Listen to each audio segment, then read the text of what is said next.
Let's take a look at speech-to-text and text-to-speech on the laptop. To begin with, let's say that you want to dictate something into a Google Doc. That's called voice typing and needs to be done on Google Chrome. If I am in Google Chrome and I open up a doc, then I'm going to go up to Tools, and under Tools I'm going to see Voice Typing, and when I choose Voice Typing, this microphone appears on the side.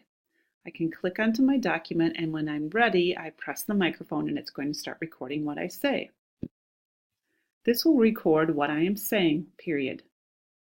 I do still need to dictate the punctuation, period. New paragraph. Please keep in mind that this is not perfect, period. You will still need to edit your text when you are done recording, period. I simply tap on the microphone again to be done recording.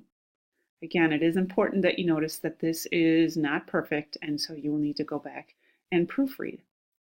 Now, another method of speech to text is on the System Preferences. So if I go to System Preferences, and from there I choose Keyboard, and then a keyboard across the top I'm going to choose Dictation.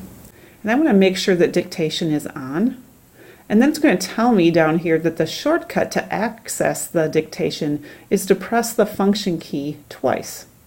I'm going to switch gears here and go to Safari, and let's say that I wanted to search for something, but I didn't want to type it in. I wanted to dictate it. I can push my function key twice. Books by Mark Twain. This would allow me to search without actually having to physically type something in. Now let's switch gears and look at text to speech. To turn this on, I'm going to go to my System Preferences. Once in System Preferences, I'm going to find Accessibility. And in Accessibility, I'm going to look for Speech.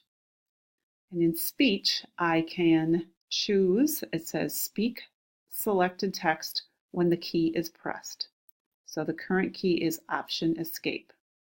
Notice, though, I can also choose the voice, and I can choose the rate, and you can test this out by pushing play on here. So it's important that you have this check mark so that when you do Option Escape, it's going to read the selected text. I'm going to select this text, and then I'm going to do Option Escape.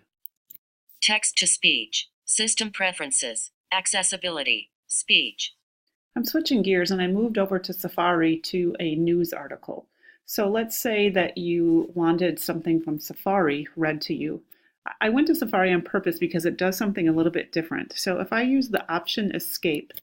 Notre Dame probe ramps up as investigators question workers. Paris CNN. Comma prosecutors investigating the... So what it did differently than it would do in Chrome is that it automatically went to Reader View, and this is Reader View up here.